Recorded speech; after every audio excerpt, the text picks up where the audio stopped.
नमस्कार, स्वागत है आपका जस्ट इंडिया में। मैं हूं आपके साथ मुस्कान। रुक करेंगे उन तमाम खबरों का जिनका सरोकार है आप।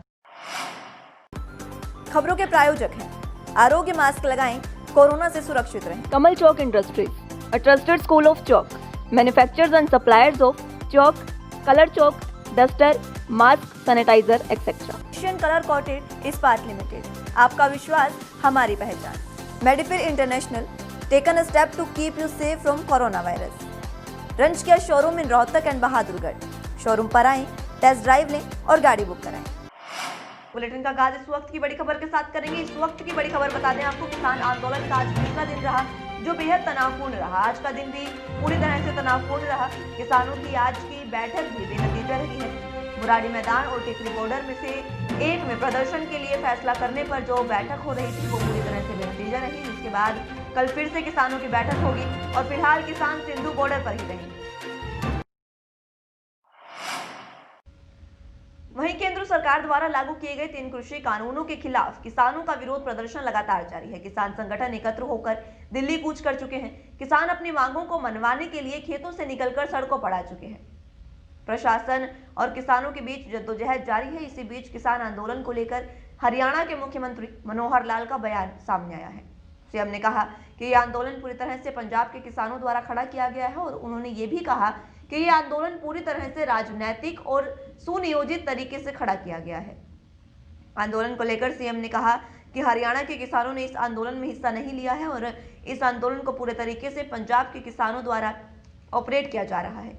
हरियाणा के किसानों का आंदोलन में शामिल ना होने पर मैं किसानों का धन्यवाद करता हूं, ये भी सीएम ने कहा।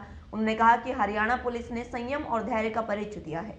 हमने पंजाब के किसानों से बातचीत करने की पेशकश भी की है और अपील भी की है। वहीं दिल्ली कूच को लेकर हरियाणा और पंजाब के किसानों पर कत्ल तक के केस दर्ज करने के बाद कांग्रेस के कद्दावर नेता और पूर्व मंत्री अशोक अरोड़ा ने बड़ा बयान दिया है। उनका कहना है कि प्रजातांत्रिक तरीके से आंदोलन कर रहे किसानों को सरकार दबाना चाहती है। सर्दी में किस तरह से किसानों के ऊपर आंसू गैस के गोले छोड़े गए और वाटर कैनन का भी इस्तेमाल किया गया जो बेहद निंदनीय है। हरियाणा प्रदेश की सरकार को चाहिए था कि उनके लिए रास्ते क्लियर करवाए। पूर्व मंत्री अशोक अरोड़ा ने कहा कि यह इतिहास में पहली बार हुआ है जब 3 दिन तक नेशनल हाईवे बाधित रहा हो। यह इतिहास में पहली बार हुआ है कि किसी सरकार ने खुद रास्ते खोदे हों या यहां तक कि सड़कों पर खड्डे बनाकर किसानों को रोकने का प्रयास किया गया। ऐसा भी हरियाणा के इतिहास में पहली बार देखने को मिला। सत्ता के नशे में चूर है। ये सत्ता के दम पर प्रजातांत्रिक तरीकों से आंदोलन कर रहे किसानों को दबाना चाहते हैं। किस प्रकार से हरियाणा प्रदेश के अंदर इस सर्दी में किसानों को पानी की बौछारें झेलनी पड़ी। हरियाणा प्रदेश की सरकार को चाहिए तो ये था कि वो दिल्ली को कूच करते हैं तो उनके लिए रास्ते क्लियर कराएं, परंतु इतिहास में पहली बार हुआ है कि किसी सरकार ने खुद रास्ते रोके। किसानों के 3 कृषि कानूनों और किसान आंदोलन के दौरान की गई किसानों की गिरफ्तारियों के विरोध में आज भवानीखेड़ा शहर में विरोध प्रदर्शन किया गया। शहीद गुलाब सिंह पार्क में इकट्ठा हुए विभिन्न सामाजिक संगठनों ने आज शहर में विरोध प्रदर्शन कर सरकार के खिलाफ जमकर नारेबाजी की और अपना रोष व्यक्त किया। इस दौरान उन्होंने किसानों की मांगों को पूरा नहीं करने पर बड़ा आंदोलन करने की भी चेतावनी दी है। संगठनों का आरोप था कि आज सरकार किसानों के लिए 3 कृषि कानूनों को लागू कर रही है जो कि किसानों के हित में नहीं है, बल्कि उन कानूनों से किसान और परेशान हो जाएगा और उसे अनेकों परेशानियों का सामना करना पड़ेगा। लेकिन सरकार और प्रशासन उनकी सुनवाई नहीं करके और अपने तानाशाही रवैये से किसानों की समस्याओं की अनदेखी कर रही है। भारत के संविधान ने सभी को अधिकार दे रखा है अपना सही तरीके से अपने न्याय के लिए अपने अधिकारों को ना छीनने दे, उसके लिए वो सही ढंग से भाषा बोलने की स्वतंत्रता है, प्रदर्शन करने की आज़ादी है। लेकिन ये इस आज़ादी को छीन रहे हैं। अंग्रेज़ों वाले जो कानून है वो लेके आ रहे हैं। जैसे में इस सरकार ने सोचना चाहिए और प्रदेश की जनता मजदूर से लेकर के जो भी आम आदमी है वो दुखी है। हरियाणा में कोरोना संक्रमण को देखते हुए स्कूलों को खोलने के फैसले को आगे बढ़ाया गया है। आज गृह मंत्री अनिल विज ने जानकारी देते हुए कहा कि स्वास्थ्य विभाग की ओर से फैसला लिया गया है कि हरियाणा के सभी स्कूल अगले 10 दिन के लिए बंद रखे जाएंगे। हरियाणा में कोरोना के बढ़ते मामलों को देखते हुए गृह मंत्री अनिल विज ने बताया कि अभी हरियाणा में अगले 10 दिन तक स्कूल बंद रहेंगे। स्कूलों में बढ़ते कोरोना के मामलों को देखते हुए सरकार ने हरियाणा के सभी स्कूलों को 30 नवंबर तक बंद करने का फैसला लिया था, लेकिन अब 10 और दिन आगे बढ़ा दिया गया है। वहीं महिला और बाल विकास राज्य मंत्री कमलेश ढांडा ने कहा कि समूचे हलके का एक समान सर्वांगीण विकास किया जा रहा है। ग्रामीण अंचल में विकास कार्यों को गति प्रदान की जा रही है। आने वाले समय में किसी भी जगह विकासात्मक दृष्टि से कोई भी कमी नहीं रहने दी जाएगी। विकास कार्यों के लिए सरकार के पास धन की कोई कमी नहीं है। हर वर्ग को साथ लेकर योजनाएं और परियोजनाएं पूरी की जा रही हैं। क्षेत्र की जनता ने जो मान उन्हें चुन कर दिया है, उस मान को रखते हुए हल्के की चौकीदार बनकर 36 बिरादरी की 24 घंटे सेवा करने का कार्य निरंतर किया जाएगा। बता दें कि राज्य मंत्री कमलेश ढांडा गांव ब्राह्मणीवाला में हरिजन चौपाल का उद्घाटन करने के बाद लोगों को संबोधित कर रही थी। इस मौके पर ग्राम सरपंच और पंचायत द्वारा राज्य मंत्री को स्मृति चिन्ह भेंट कर सम्मानित भी किया गया। कलायत है, एक पिछड़ा हुआ हल्का है, काफ़ी सालों से 15 सालों से इसकी अनदेखी हुई है। तो इसमें बहुत सारी दिक्कतें हैं, जैसे सड़क है, पानी पीने का, पानी की निकासी, बिजली, स्वास्थ्य, शिक्षा, सबको लेकर बड़ा पिछड़ा हुआ है। तो हमारी भारतीय जनता पार्टी की सरकार और हमारे प्रदेश के आदरणीय मुख्यमंत्री मनोहर लाल जी जो सबका साथ सबका विकास लेकर आगे बढ़ रहे हैं और उसके साथ हमारा हल्का कलायत का विकास का पहिया बड़ी तेज़ी के साथ घूमेगा और उस तो विकास कार्य शुरू हो गए और भी ज़्यादा से ज़्यादा करवाने का काम करेंगे और 36 बिरादरी को साथ लेकर चलने का काम करेंगे और हमारे हल्का कलायत को कोई भी विकास में कमी नहीं आने। वहीं होडल में किन्नर समाज द्वारा सामूहिक विवाह सम्मेलन का आयोजन किया गया, जिसमें 21 जोड़े युवक युवतियों की शादी करवाई गई। ये सम्मेलन किन्नर समाज के प्रधान कुमकुम द्वारा आयोजित किया गया। शादी समारोह में जहां दूल्हा और दुल्हन शादी के परिधानों में सज धज कर बैंकेट हॉल पहुंचे, तो वहीं उनके परिजन भी पूरी तैयारियों के साथ शादी समारोह में पहुंचे। शादी के बंधन में बंधने से पहले सभी युवक युवतियों के पहचान पत्रों की पहचान भी की गई। 21 दूल्हों के परिजन बैंड बाजों के साथ बैंकेट हॉल में बारात लेकर पहुंचे और शादी की रस्में पूरी कराई गई। किन्नर समाज द्वारा किए गए इस सामूहिक विवाह सम्मेलन में शहर के दर्जनों गणमान्य व्यक्तियों, विभिन्न सामाजिक संगठनों और राजनीतिक दलों के सदस्यों ने नवविवाहित जोड़ों को आशीर्वाद भी दिया। जोड़ों का सामूहिक विवाह समारोह किया गया है। ये एक बहुत सराहनीय कार्य है।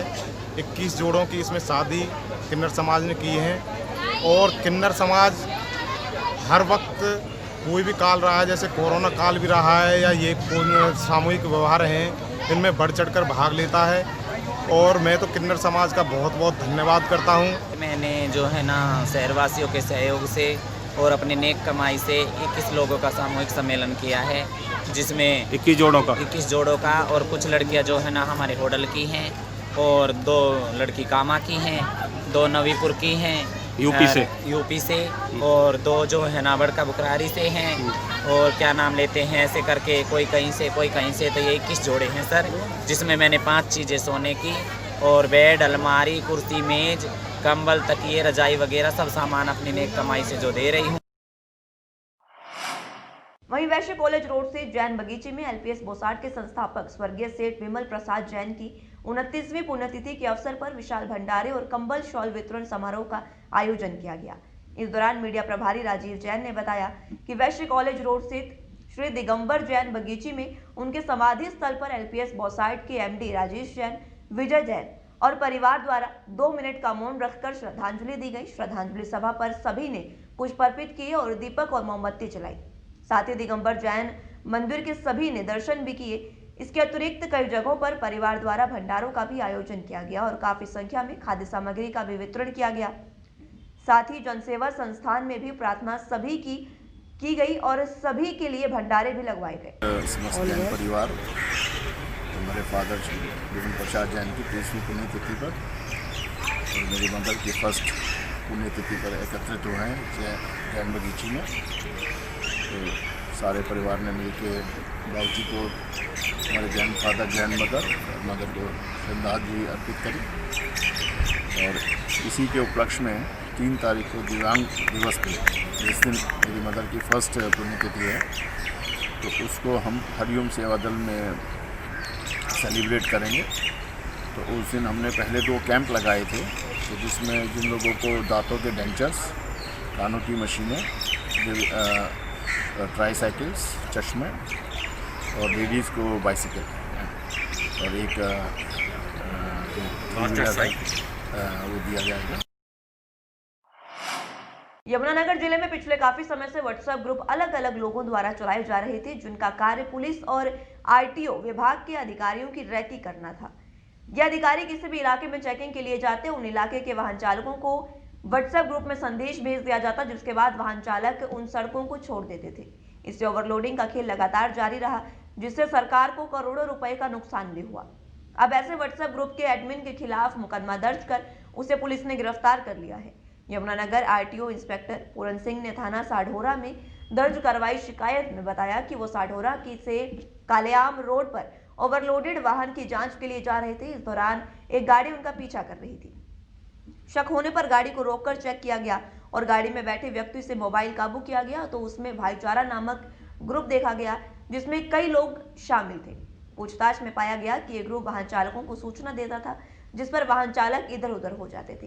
इससे सरकार को राजस्व का भी नुकसान होता था और सड़कें भी क्षतिग्रस्त होती थी। इंस्पेक्टर पूर्ण सिंह जी हैं आरटी डिपार्टमेंट से, उन्होंने कंप्लेंट दी थी कल मेरे को, उस पर हमने मुकदमा दर्ज कर लिया और मौके से उस अकरम नाम का लड़का है उसके खिलाफ थी, उससे मोबाइल और गाड़ी उससे बरामद कर लिया। भाईचारा नाम का ग्रुप व्हाट्सएप पर चला रहा था और जिसमें कई लोग सम्मिलित थे। पूछताछ से पाया कि वह वाहन चालकों, ओवरलोडिंग वाहन चालकों को सूचना देता था, जो सूचना पाकर इधर उधर हो जाते थे और हमारे काबू से बाहर हो जाते थे। सरकार को राजस्व का लॉस होता है और सरकार की करोड़ों रुपए की सड़कों का जो मेंटेनेंस है वो तोड़कर उन्होंने खराब कर रखा है। खबरों के प्रायोजक थे Shri Shyam plywood and lamination, वेंसपिल अपरेड्स लव, boiling water proof plywood, SCF 48 HUDA complex Rohtak.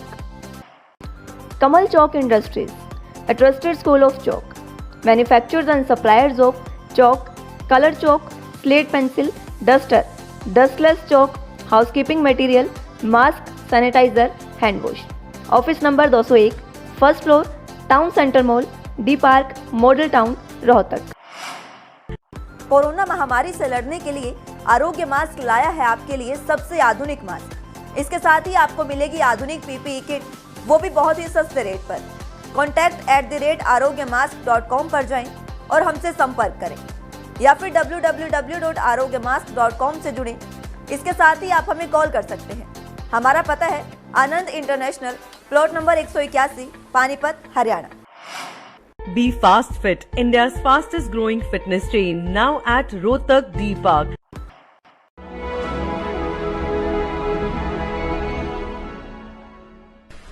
चाचा, आपने नया घर बनवाया है तो घर की छत पर कौन सी शीट लगवाई है?